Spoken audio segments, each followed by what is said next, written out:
ధన్యవాదాలు అధ్యక్ష. అధ్యక్ష, గవర్నర్ గారి ప్రసంగం నిన్నంతా ఆశాంతం విన్నాం. ఆ తర్వాత ఈ పుస్తకాలు తీసుకుపోయి మధ్యాహ్నం నుంచి సాయంత్రం వరకు మళ్ళీ తిరిగేసి కూడా చదివినాం అధ్యక్ష. తెలుగులో కొంత ఎందుకో కొంచెం ట్రాన్స్లేషన్ మక్కి కనబడ్డది. సరే ఇంగ్లీష్లో కూడా చూద్దామని అది కూడా చూసిన అధ్యక్ష. అధ్యక్ష, ఈ మధ్యకాలంలో ఏఐ గురించి వెళ్ళి ఎక్కువ మాట్లాడుతున్నారు. సరే, ఆ ఏఐ ఏం చేస్తుంది, ప్రపంచాన్ని మూస్తుందా తెస్తుందా తర్వాత విషయం, దాని మీద వేరు వేరు అభిప్రాయాలు. కానీ ఇది కేవలం ఆ ఏఐ ద్వారా దాన్ని ఉపయోగించి తయారు చేసిన ప్రసంగంలాగా కనపడ్డది. ఏదో చాట్ జీపీటీ అని చెప్పి దాన్ని వాడి మనకేం కావాలో చెప్తే అదే తయారు చేస్తుంది అని చెప్పి మనం ఏదైతే వింటున్నామో, బహుశా దాన్ని వాడి తయారు చేసేదేమో అని చెప్పి అనిపించింది అధ్యక్ష. ఒకరిద్దరు మిత్రులతో ప్రస్తావిస్తే కూడా వాళ్ళు కూడా అదే అనుమానం వ్యక్తం చేశారు. వాస్తవానికి అధ్యక్ష, ఒక రాష్ట్ర ప్రభుత్వం బడ్జెట్ ప్రవేశపెట్టే ముందు ఉభయ సభల్ని ఉద్దేశించి గవర్నర్ గారు చేసే ప్రసంగం ఏదైతే ఉందో, ఆ ప్రసంగం ఎంత గొప్పగా ఉండాలి, ఎంత వాస్తవాలతో కూడుకొని ఉండాలి, రేపు బడ్జెట్ ఏ రకంగా ఉండబోతుందనే దానికి ఒక ఇండికేషన్గా ఉండే ఆ ప్రసంగం ఎంత ఆర్ద్రతతోనే ఉండాలి, ఎంత మనసు పెట్టి చేయాలి అధ్యక్ష. ప్రతి అక్షరం ప్రతి పదం వాడేటప్పుడు అందులో కొన్ని వాక్యాలే అర్థం కాని పరిస్థితి, తెలుగులో వాక్య ప్రారంభానికి చివరికి ముగింపుకి సంబంధం లేని పరిస్థితి. ఆశ్చర్యంగా అనిపించింది అధ్యక్ష. సరే, వాస్తవాలను ఏమని వెతికి చూసినాం, ఎక్కడ ఒక వాక్యం కనపడలేదు. నిజంగా ఎంత డ్రైగా ఉంది అంటే, ఎంత విజయం లేకుండా, ఓ బాధ్యత లేకుండా, గడిచిన సంవత్సర కాలంలో జరిగింది ఏంది, వాస్తవం ఏంది, భవిష్యత్తు ఏంది, ఏమన్నా ఒక అక్షరం కనపడుతుందేమని చూస్తే ఎక్కడ అక్షరం లేదు అధ్యక్ష. వాస్తవానికి మనసు పెట్టి చేయాల్సిన పని, పాపం ఆ మనసు కవి ఆత్రేయ అని ఉండేది అధ్యక్ష. ఆయన కనుక ఉండుంటే ఇది చూస్తే పాపం ఆత్మహత్య చేసుకునేవాడు. ఇంత మనసు లేకుండా పనిచేస్తాయా ప్రభుత్వాలు, మనుషులు ఇంత దరిద్రంగా ఉంటుందా అని. ఆ రకంగా ఉంది అధ్యక్ష. ఇది అధ్యక్ష స్పీకర్ గారు చూసుకుంటారు విషయం. ఎందుకంటే ఎందుకంత భయపడతారు ఆగరాది. గంట 10 నిమిషాలు మీరు మాట్లాడితే ఒక అక్షరం ఎక్కడి చివరి మాట్లాడలే. అగమాగం కాకుండా మొదలే కాకపోయా, ఎందుకు ఆగమవుతారు అప్పుడే? అయ్యో మొదలే కాకపోయా, ఊరే ఇంకా ఉంది కదా అధ్యక్ష. ఒక గవర్నర్ గారి గురించి వెళ్ళి మేము విన్నాం. సరే, పార్టీ ఏదున్నా ఎట్లా ఉన్నా గతంలో వారిది ఒక మంచి మనిషి అని, ఒక ఇంటిగ్రిటీ ఉన్న వ్యక్తి అని, గొప్ప చదువుకున్న వ్యక్తి అని. కానీ పాపం వారితోని 36 నిమిషాల్లోనే 360 అవాస్తవాల్ని మాట్లాడొచ్చారు. 36 నిమిషాల్లోనే 36 15 నెలల వాళ్ళ ఫలితనాన్ని 15 నెలల్లో వాళ్ళు చేసిన పనికి 36 నిమిషాల్లో 360 అబద్ధాలు, అవాస్తవాలు.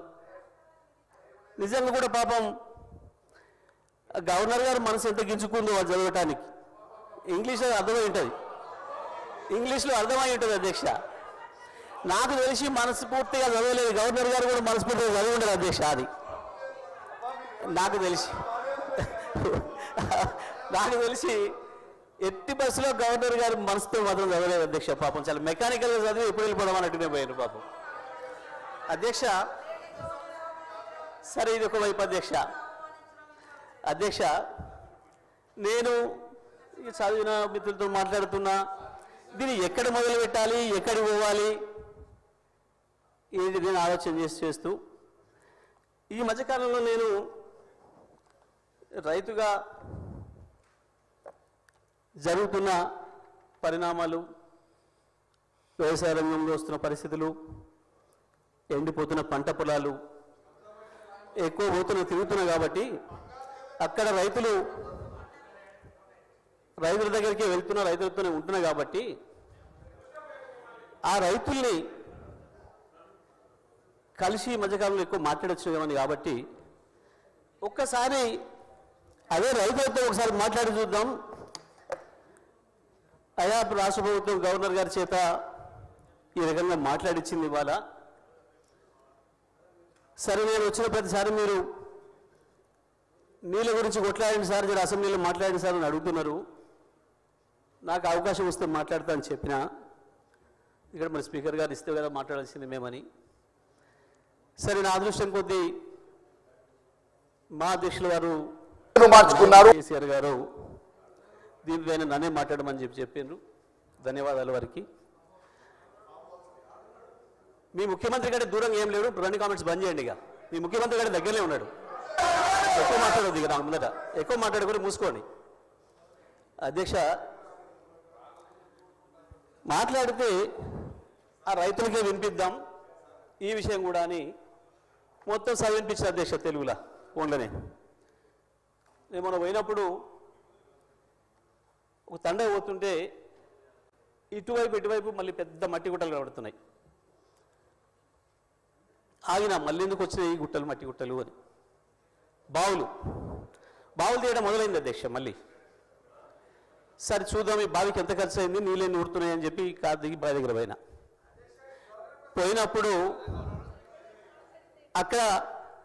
అక్కడి నుంచి గొర్రెలు వస్తున్నాయి, గొర్రెలు కాసుకున్నాయి రైతులు, గొర్రెల కాపర్లు కూడా సోదరులు కూడా వచ్చారు. వాళ్ళకే చేసిన అధ్యక్ష. వెంకట్రాములు రాజయ్య ఇద్దరు ఎందుకు రైతుల గురించి అనేది భయపడుతున్నారు, గొర్రె కాపర్లు రైతులనే భయపడుతున్నారు అధ్యక్ష. వాళ్ళకే మాట్లాడిన అధ్యక్ష నేను.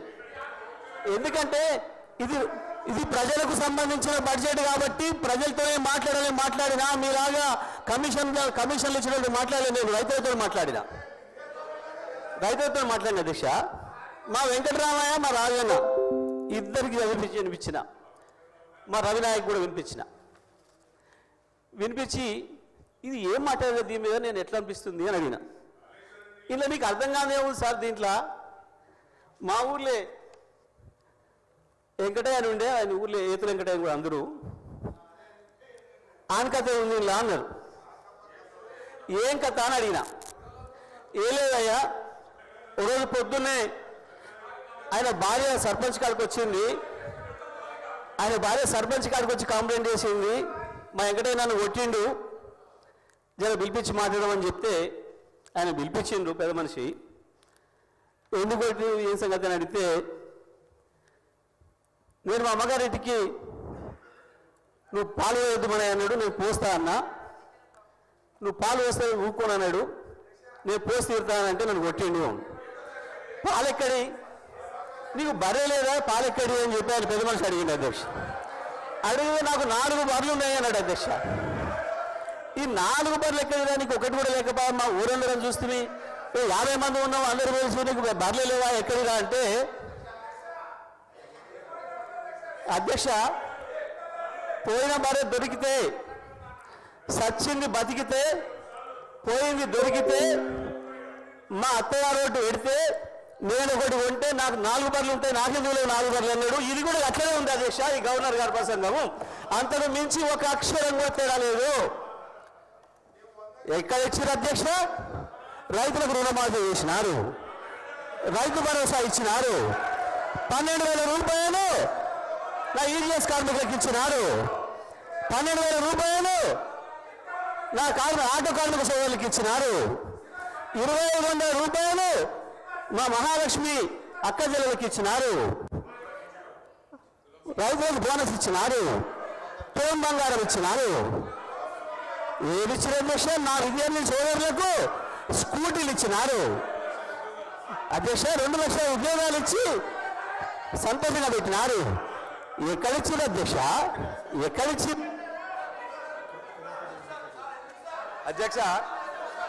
అధ్యక్ష పచ్చ కామర్ల వారికి దేశమంతా పచ్చగా అన్నట్టు ఎన్ని సంక్షేమ కార్యక్రమాలు అమలవుతుంటే గవర్నర్ గారు ప్రసంగంలో అన్ని అచ్చు గుద్దినట్టు చెబితే వాళ్ళకి అర్థం కాకపోతే ఎట్లా అధ్యక్ష? ఆ స్కూల్లో చదువుతూ అట్టే ఉంటుంది అధ్యక్ష. ఈరోజు ఆ స్కూల్లో చదువుకుంటే అట్టే ఉంటుంది అధ్యక్ష అంటున్నా. ఈరోజు 21,000 కోట్ల రూపాయలు రైతులు రుణమాఫీ చేస్తే వాళ్ళ కళ్ళ కనిపించకపోతే ఎట్లా అధ్యక్ష? ఈరోజు ఆడ తల్లులు 149 కోట్ల ప్రయాణం చేస్తే వాళ్ళకి కనిపించకపోతే ఎట్లా అధ్యక్ష? గృహజ్యోతి అధ్యక్ష 200 యూనిట్లు జగదీశ్వర్ రెడ్డి గారు ఊర్లో వెళ్ళాం అధ్యక్ష. పల్లెటూర్లలో 95% గృహజ్యోతి అమలవుతుంది అధ్యక్ష. 200 యూనిట్లు. మహాలక్ష్మి స్కీము 21,000 కోట్ల అధ్యక్ష. మొన్న మా బట్టి విక్రమార్ గారు అంతర్జాతీయ మహిళా దినోత్సవం చెప్పిండు. ఎన్ని కార్యక్రమాలు అమలవుతుంటే ఏదో 4 బర్రెల కథ చెప్పుకుంటూ పోతే ఇంకా మేమే ఉన్నామని చెప్పనుకుంటే ఎట్లా అధ్యక్ష? ఈరోజు వాళ్ళు ఊహాలోకంలో ఉన్నారు అధ్యక్ష. ఇంకా వాళ్ళు ఊహాలోకంలో ఉన్నారు. ఇంతకు చెప్పినట్టుగా ఊహాలోకంలో ఉన్నారు అధ్యక్ష. ఈ రోజు ఈ 15 మాసాల్లో ఈ ప్రభుత్వం అనేక చక్కటి సంక్షేమ కార్యక్రమాలను అమలు చేస్తున్నాం, ముందుకు పోతున్నాం. అదే గవర్నర్ గారి ప్రసంగంలో ఉంది అధ్యక్ష. గవర్నర్ గారికి గౌరవీయం చెప్పని కోరుతున్నాం అధ్యక్ష. ఈ సందర్భంగా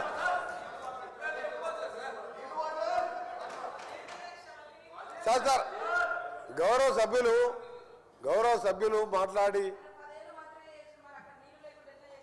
సీతక్క గౌరవ సభ్యులు వారు 2013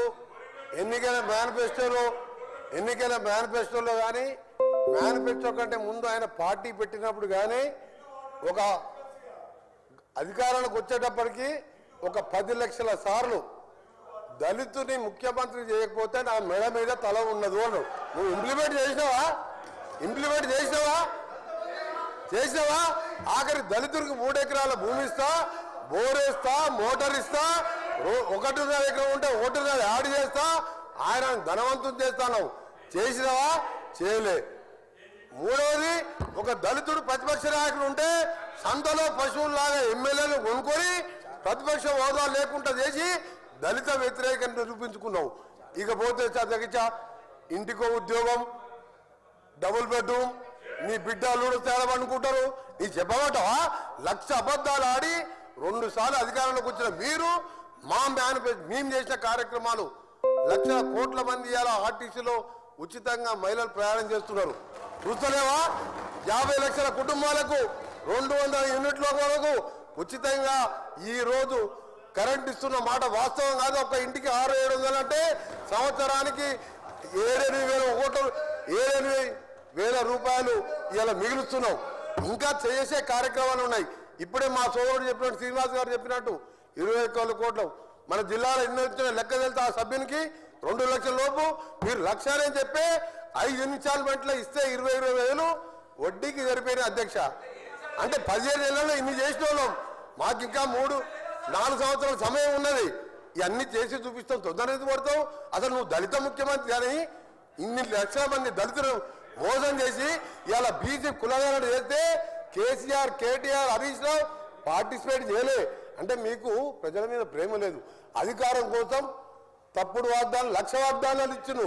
నీవిచ్చిన వాగ్దానాలు సగం అయిపోయాయి. మిగిలినవి కూడా చేసి చూపిస్తాం.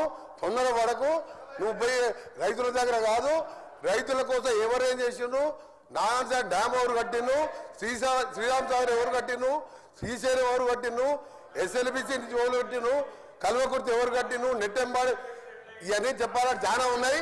గవర్నర్ ప్రసంగం మాట్లాడితే మంచిదని గౌరవ సభ్యునికి సలహా ఇస్తున్నా. మీరు చెప్పాలంటే చాలా ఉన్నది. రెడ్డి గారు